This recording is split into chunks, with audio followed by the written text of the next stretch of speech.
During their honeymoon, Victor whispered, "May we continue?" And Aurora lived the love she believed to be the one true love of her life.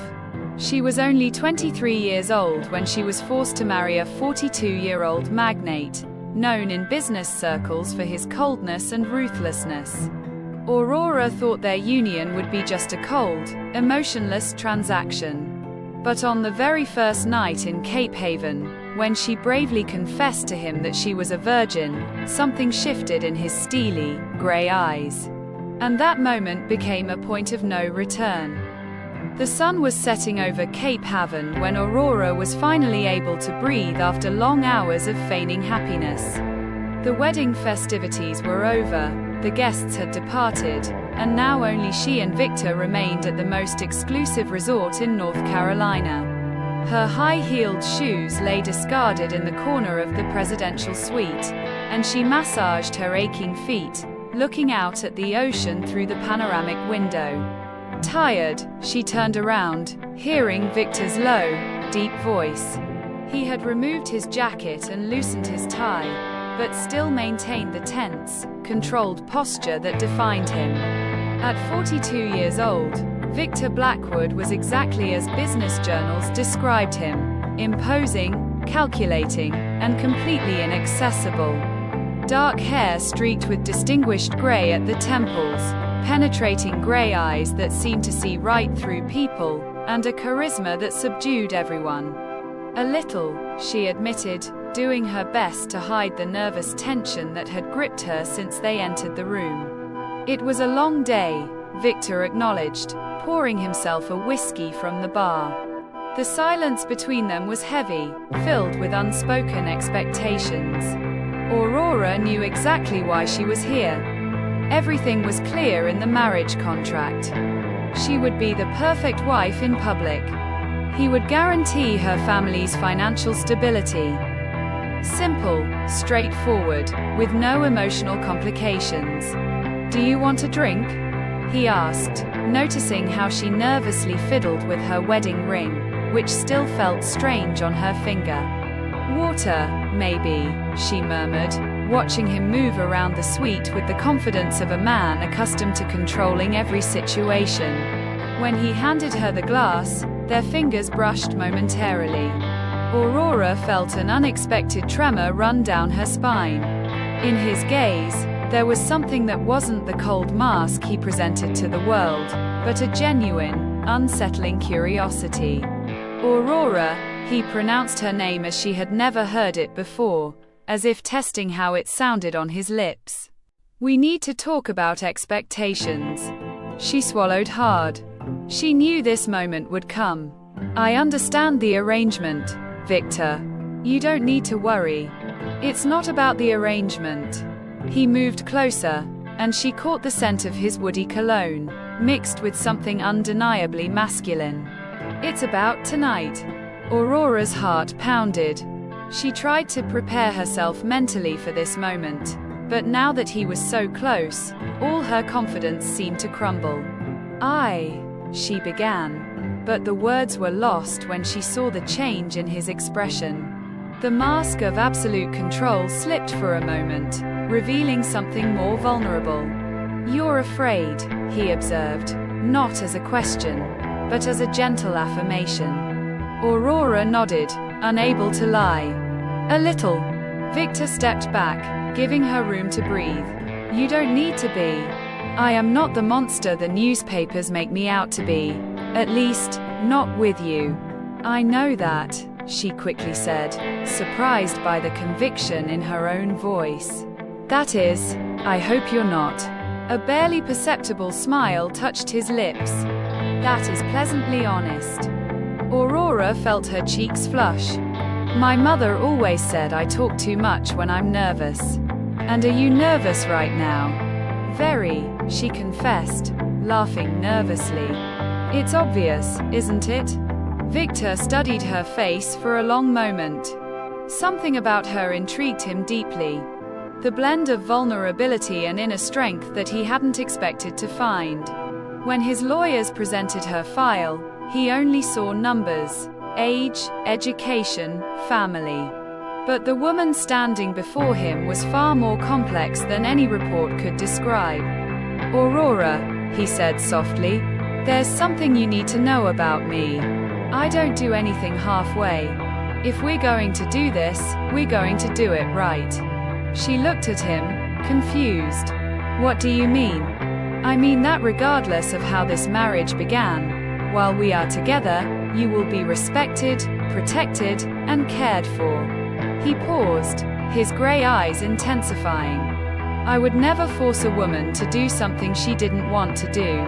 Aurora felt such a wave of relief that her legs nearly buckled. She had spent weeks imagining horrific scenarios, afraid he would be cruel or indifferent.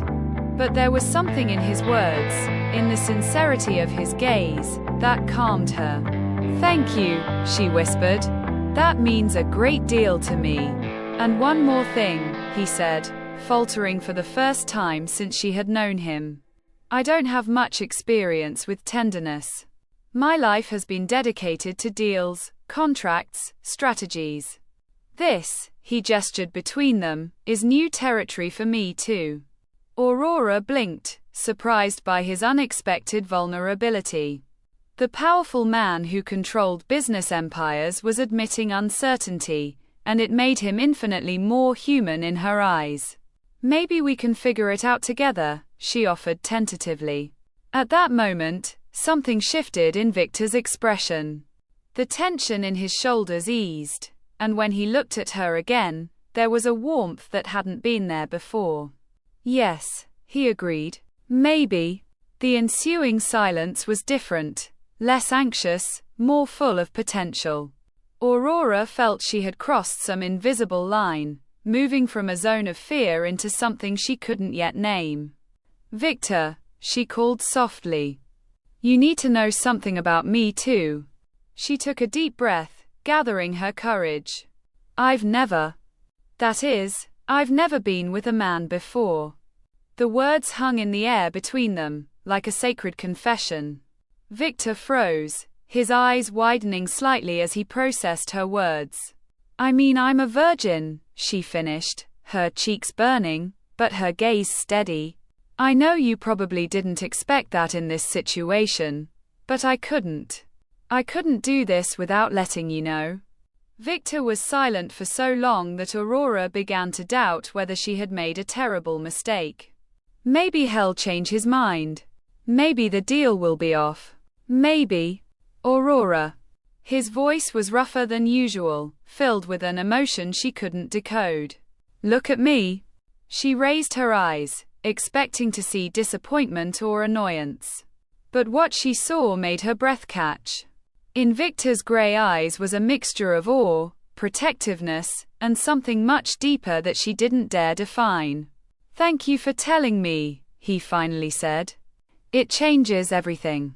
"How does it change things?" she asked, barely audible. Victor moved closer again, but this time his movements were different, more cautious, more reverent. "It changes everything because now I know tonight isn't just about the two of us. It's about you trusting me with something precious." And in that moment, as the ocean shushed outside and the stars began to appear over Cape Haven, Aurora felt something change within her.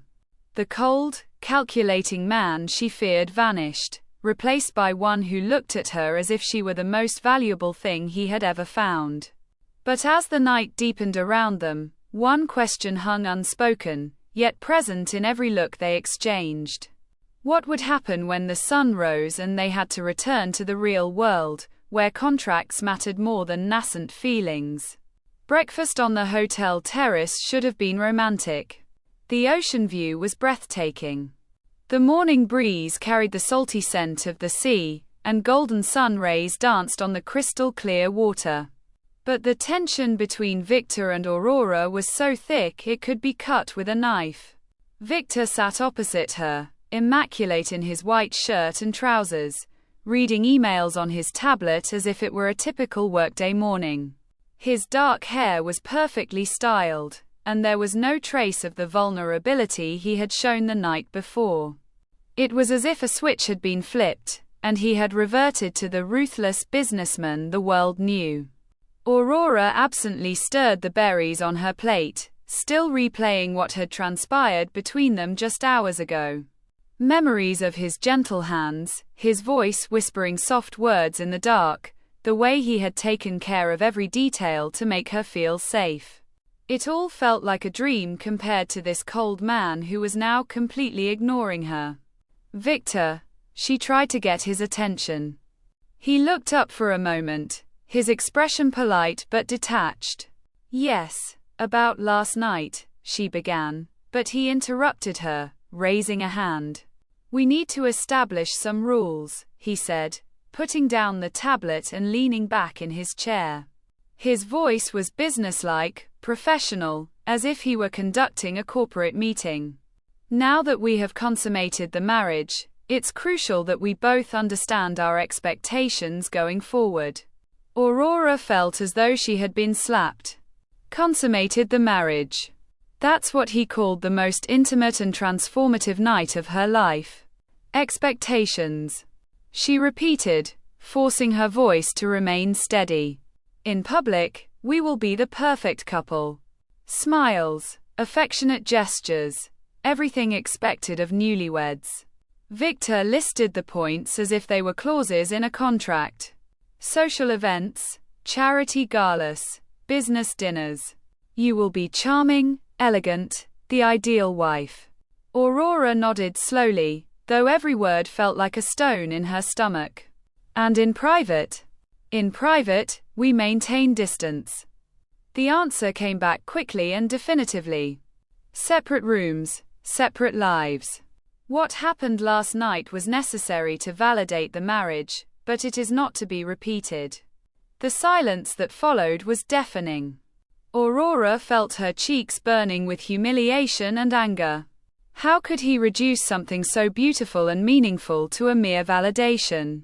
I see, she finally said, surprising herself with the coldness in her own voice. So, I am just a very highly paid employee. Victor looked at her sharply, and something dangerous flickered in his gray eyes. You're being dramatic. Dramatic. Aurora stood up abruptly, her chair scraping against the stone floor. Last night you treated me as if I were something precious to you, and this morning you tell me it's just business. If that's not grounds for drama, I don't know what is. Aurora. There was a warning in his tone that she chose to ignore. No. She leaned her hands on the table, tilting towards him. You can't just erase what was between us. You can't pretend you didn't feel anything. For a split second, Victor's mask faltered. She saw the internal conflict in his eyes, the clench of his jaw, the tightness of his fists around a napkin. But when he spoke again, his voice was perfectly composed. What I felt or didn't feel is irrelevant. This is a business arrangement, Aurora. The sooner you realize that, the better for both of us. The wound was so deep she nearly staggered. But instead of crying or pleading, something stronger ignited within her. Pride, determination, a complete refusal to be merely an object in his power play. Fine, she said, squaring her shoulders. If those are the rules you want to play by, then let's play. Victor raised an eyebrow, clearly not expecting this reaction. What do you mean? I mean you will get exactly what you asked for. The perfect wife in public, the detached one in private. But don't expect me to be grateful for it. She grabbed her purse and headed toward the terrace exit. When do you want to return to Asheville? Our flight is at 3, he replied, clearly disconcerted by the sudden shift in her demeanor. Excellent. I'll spend the morning at the spa. I need to prepare for my new role. She stopped at the door, turning back to him. By the way, Victor, you can pretend last night meant nothing, but we both know you're lying. The question is, why? With those words, she left, abandoning him on the terrace alone with his thoughts and an unpleasant feeling that he had just lost something important. Without even understanding what it was. The next few hours were a careful dance of mutual avoidance. Aurora spent the morning at the spa, allowing the professional masseurs to work the tension out of her muscles while her mind raced. She was not foolish. She knew there was more to Victor's behavior. Men don't change their attitude without a reason. When they met in the lobby to check out, she looked impeccable. A navy blue midi dress, her hair pulled back into an elegant, glossy chignon, light but flawless makeup. The ideal trophy wife, exactly as he had requested.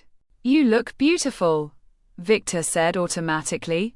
But something in his voice suggested the words had escaped before he could stop them. "Thank you," she replied politely, as if speaking to a stranger. "Shall we go?" The return flight to Asheville was strained. They sat in Victor's private jet like two polite acquaintances, exchanging pleasantries occasionally while he worked and she pretended to read a magazine. But beneath the polished surface, an electric current flowed between them. Victor caught himself observing her out of the corner of his eye, noticing the way she bit her lower lip when she was deep in thought. How she nervously tapped her fingers on the leather armrest. There were moments when he opened his mouth to say something, perhaps an apology or an explanation, but then remembered why he had established these rules in the first place. Aurora, in turn, watched his every move closely. When he got up for water, she noticed the muscles in his back moving beneath his shirt. When he ran a hand through his hair, annoyed by an email, she recalled how those same fingers had felt on her skin the night before. "Are you all right?" he asked, noticing how quiet she was. "Perfectly fine," she replied with a smile that didn't reach her eyes. "Just thinking about my new role. I intend to exceed expectations." There was something in her tone that made Victor shift uncomfortably in his seat. He had gotten what he wanted. Distance, control, boundaries. So why did he feel like he had made the biggest mistake of his life? When they landed in Asheville, the reality of her new life crashed down on them. A limousine took them through the city to Victor's mountain estate, an imposing mansion towering over the valley like a modern castle. It was impressive, intimidating, and utterly lifeless. "Welcome home," Victor said, ascending the marble steps of the main entrance. Home. The word sounded strange on his lips, as if he didn't quite believe it himself. Aurora surveyed the foyer. High ceilings, modern art on the walls, everything impeccably designed and completely impersonal. "Mrs. Chen will show you to your room," Victor said, indicating an elegant Asian woman who seemed to materialize out of nowhere. "She manages the house. If you need anything, you can turn to her." "Is my room far from yours?" Aurora asked, and the tension in her voice made his face harden. "Different sides of the house," he confirmed. "You will have complete privacy." "Perfect." She turned to Mrs. Chen with a genuine smile. "I'd love to see it, if you don't mind." As they ascended the spiral staircase, Victor remained in the hallway, watching them disappear. The house, which had always been his sanctuary, suddenly felt too big and too empty. In the room intended to be hers, Aurora stood by the window, looking out at the immaculately maintained garden below. "It is beautiful," she had to admit. "But beauty without warmth is just a prison." "Mr. Blackwood is a good man," Mrs. Chen said softly, as if reading her mind. "Just cautious. Very cautious." Aurora turned and looked at the older woman. "Cautious about what?" Mrs. Chen hesitated, then shook her head. "It's not my place to say, but..." She paused. "Sometimes the most cautious people are the ones who need someone to keep them safe the most." With those cryptic words, she left, leaving Aurora alone with her thoughts and a growing certainty that Victor Blackwood was much more than he allowed to be seen. The question was she willing to break through his defenses to find out what lay beneath? Outside her window, Storm clouds began to gather on the horizon, promising that the calm after their wedding night was far from over. 3 weeks, 21 days of polite, detached coexistence. 21 days of silent dinners, formal greetings in the mansion's corridors, and lonely nights in separate wings. Aurora was starting to feel like a ghost in her own life, floating through the luxurious rooms, leaving no trace. Everything went according to the established order. Victor left for his office before 7 in the morning and returned after 9 at night. When they were in the same room, he was polite but aloof, as if she were a long-term guest whose presence he was used to tolerating. She, in turn, kept the promise she made in Cape Haven. She was the perfect wife in public and completely unobtrusive at home. But beneath the polished surface, both were slowly falling apart. That Thursday, Aurora was in the library when she heard footsteps on the marble stairs. It was only 4 in the afternoon, too early for Victor. She hid behind the tall bookshelves, burning with curiosity, and saw him appear at the library entrance with a loosened tie and an expression of exhaustion she had never seen on him before. He walked straight to the bar in the corner, poured himself a generous whiskey, and slumped into a leather armchair by the fireplace. For a long time, he just sat, staring into the amber liquid as if it held the answers to the questions he didn't want to ask. Aurora hesitated. For the past 3 weeks, they had meticulously avoided each other. But something in his posture, the way his shoulders slumped, his head resting against the back of the chair, moved her deeply. "Tough day?" she asked softly, stepping out from behind the shelves. Victor flinched, spilling a little whiskey. "God, Aurora, I didn't know you were here." "Sorry, I was reading." She vaguely gestured to the book in her hands. "You look tired." For a moment, she thought he would dismiss her with one of his polite yet detached replies. But then something shifted in his expression, and he gestured to the chair opposite. "Sit down," he said quietly, "if you want." It was the first genuine invitation since they returned from Cape Haven. Aurora put down her book and settled into the armchair, suddenly aware of the intimacy of the situation. Just the two of them in the library, bathed in the late afternoon sun. Surrounded by silence. "Bad meeting?" she tried again. Victor took a large gulp of whiskey before replying. "Something like that. Sometimes. Sometimes I wonder why I work so hard for something that could vanish in a moment." There was such a roughness in his voice that she leaned forward. "What do you mean?" He looked at her for a long time, and she saw him wrestle with whether to trust her with what was tormenting him inside. "Have you ever been betrayed by someone you thought loved you?" he finally asked. The question hung between them like a loaded weapon. Aurora felt her heart race, sensing the approach of something dangerous and significant. "No," she answered honestly. "But I can imagine how devastating that would be." Victor nodded slowly. "I thought I could imagine too, until it happened to me." He stood up abruptly and walked over to the large window overlooking the garden, his back to her, his shoulders tense. He looked like a man preparing for war, or perhaps remembering a battle already lost. "Her name was Ella," he said so quietly that Aurora had to strain to hear. "We were married for 5 years. I thought I knew her." Aurora felt something cold prickle through her. She knew Victor had been married before. It was no secret, but he never talked about it. Now, hearing the pain in his voice, she understood why. "What happened?" she asked gently. "Everything," he replied bitterly. "She was having an affair for 2 years with my business partner. They were planning to take half of everything I built and disappear together." Aurora put a hand to her mouth. "Oh, God, Victor. I found out by accident. A private detective I hired to investigate missing funds discovered that Ella was transferring money to offshore accounts.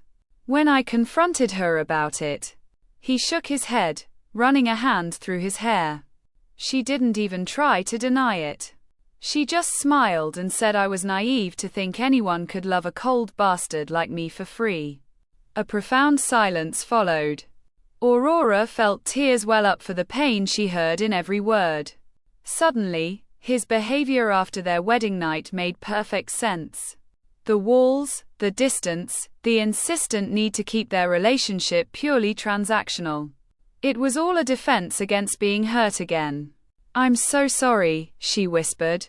Victor turned to her, and the look on his face nearly broke her heart. "Are you? Or are you just figuring out how to use this information?" The question hit her like a physical blow. "How can you even ask me that?" "Because, in my experience, everyone has an agenda, Aurora. Everyone wants something, and the people who claim to care about you are often the ones who inflict the deepest pain." Aurora slowly rose, feeling a surge of anger rising within her. "So that's what you think of me? That I'm just another Ella, waiting for my chance to destroy you?" "I don't know what to think," he admitted. And the honesty in his voice was more crushing than any accusation. "Well, let me help you," she said, moving closer to him. "I am not her. I didn't choose to be here, but I am here, and I've done everything you asked. I've been polite, detached, perfect in public. I've never asked you for anything beyond basic human decency. So don't you dare compare me to the person who betrayed you." Victor stared at her, visibly stunned by her intensity. "Aurora, no. Listen to me now," she continued, her voice rising. "I understand you were hurt. I understand you don't trust easily. But I am not going to be punished for someone else's crimes. I won't be treated like a potential enemy when all I'm trying to do is make the best of a situation neither of us chose." They stood facing each other in the fading light, both breathing heavily, both raw with the frankness that had erupted between them. Outside, the sun was setting behind the mountains, painting the library in gold and crimson hues. "She took everything," Victor finally said, his voice fractured. 5 years of my life, half my fortune, and worst of all, she made me believe I was incapable of being loved for who I am." Aurora felt her anger dissipate, replaced by something much deeper and more dangerous. Compassion. She was wrong. "How do you know? You barely know me." "Because," she said, moving even closer, "the man who held me so gently on our first night, who cared so much that I felt safe, that man is capable of being loved. That man deserves love." Something flickered in Victor's eyes. Hope? Maybe, or fear, or both. "That man is dangerous, Aurora. He wants what he can't have." "Like what?" The question hung between them, full of possibility, promise, and threat all at once. Victor almost involuntarily reached out and touched her face with his fingertips. "Like you," he whispered. "God help me, but I want you. Not just as a trophy wife. Not just as part of a business arrangement. I want you for real. And that scares me to death." Aurora closed her eyes, leaning into his touch despite all the logical voices telling her to run. "It scares me too." "Does it?" His thumb stroked her cheek, and she felt him tremble. "Because sometimes I feel like you see right through me, past all my carefully built walls, and all I want is to either pull you closer or run as far away as possible." When she opened her eyes, the look on his face nearly broke her. Vulnerability, desire, fear, hope, all battling for dominance in those gray depths that had haunted her dreams for weeks. "Don't run," she whispered. "Aurora," her name was a warning, a plea, a prayer all at once. "Don't run, Victor. I am not her. I won't hurt you." For a moment, she thought he was about to kiss her. His gaze dropped to her lips, and she felt the magnetic pull between them, like a physical force. But then he stepped back, and his walls snapped back into place so quickly that she gasped at the sudden coldness. "I can't," he said roughly. "I won't survive if you turn out to be wrong." With those words, he grabbed his whiskey and walked out of the library, leaving her alone in the fading light, wondering if she had penetrated his soul or lost him forever. Outside, the first stars were appearing in the darkening sky. And somewhere in the distance, a roll of thunder rumbled, forewarning that the storm brewing between them was far from over. The storm broke 2 nights after their conversation in the library, bringing with it a fierce wind that howled through the mountains like lost souls. Aurora stood on her bedroom balcony, watching the lightning flash across the dark sky, when she heard the front door slam with a force that echoed through the mansion. It was nearly 11 o'clock. Victor had left that morning for a meeting in Charlotte and wasn't due back until the next day. But there he was, ascending the stairs with heavy steps, leaving wet tracks on the polished marble. She saw him pause in the hallway, hesitate by his own door, before turning and heading in the opposite direction, towards hers. Aurora's heart pounded as he knocked quietly on her door. "Aurora, are you awake?" There was something different in his voice. An urgency, a fragility she had never heard before. She opened the door and immediately took in his state. His dark suit was soaked through, his hair clung to his forehead, and his grey eyes gleamed with such intensity that she stepped back. "My God, you're drenched. What happened?" she asked, noticing his slight tremor. "The meeting ended early," he said, but there was more. He couldn't look her in the eye, as if fighting some internal battle. "I couldn't stay away." The words hung between them like a dangerous confession. Aurora felt her heartbeat quicken as she realized the truth behind them. He had driven through the storm because he couldn't bear to be separated from her for another night. "Victor, you need to take those wet clothes off before you catch a cold," she said, trying to keep her voice practical, even as her mind screamed a warning about the tension in the situation. Can I come in for a minute?" She nodded, stepping aside to let him enter. Her room was smaller than his, but cozier, with golden silk curtains and a quietly crackling fireplace. Victor stopped in the middle of the room, water dripping onto the Persian rug, looking lost. "Stay right there," she instructed, disappearing into the bathroom for towels. When she returned, he hadn't moved, just standing like a wet statue, gazing into the fireplace flames. "Here," she said softly, approaching with a large towel. "Let me help." As she reached for his wet hair, he closed his eyes and took a deep breath, as if only her touch was keeping him anchored. The intimacy of the gesture, the way she gently wiped his face, his neck, while he remained completely still, was almost unbearable. "Aurora," he mumbled, his voice raw, "I shouldn't be here." "Then why are you?" she asked softly, her hands pausing but remaining on his face. He opened his eyes, and what she saw there stole her breath. It wasn't just desire, it was desperation, need, as if she were air and he was drowning. "Because you are killing me," he confessed. "I've been pretending for the last few weeks that I don't feel anything. By keeping my distance, I am destroying myself from the inside out." "Then stop pretending," she whispered. "I can't. If I stop, if I let myself feel all of this," he shook his head, as if wrestling with himself, "I won't survive when you leave me." "Who says I'm going to leave you?"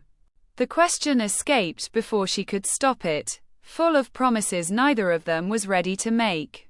But as the words hung between them, Aurora knew she had spoken them because it was the truth. "You don't understand," Victor said, trapping her hands against his face. "Ella knew me for 5 years and still managed to ruin me. You've known me for only a few weeks, and you already possess enough power to completely demolish me." "I am not her," Aurora stated firmly, repeating the words she had spoken in the library. "No, You are not her, he agreed, running his thumbs over her cheekbones. You are worse. She wanted my money, my status. You see me, the real man beneath all this armor, and yet you still haven't run away. Lightning illuminated the room, followed by a thunderclap that shook the windows. The storm was intensifying, but neither of them noticed. They were lost to each other in the charged space between them, pulsating with unspoken possibilities. Maybe I'm not running because I don't want to, she said, her voice barely a whisper through the rain drumming against the windows. In that moment, something snapped in Victor's expression. Years of meticulous control, walls built brick by brick, the refusal to trust. It all collapsed before the simple sincerity of her voice. Aurora, he whispered, her name leaving his lips like a prayer. She saw the exact moment he surrendered. His hands slid from hers to her waist, pulling her closer with a tenderness that belied the fervor in his gaze.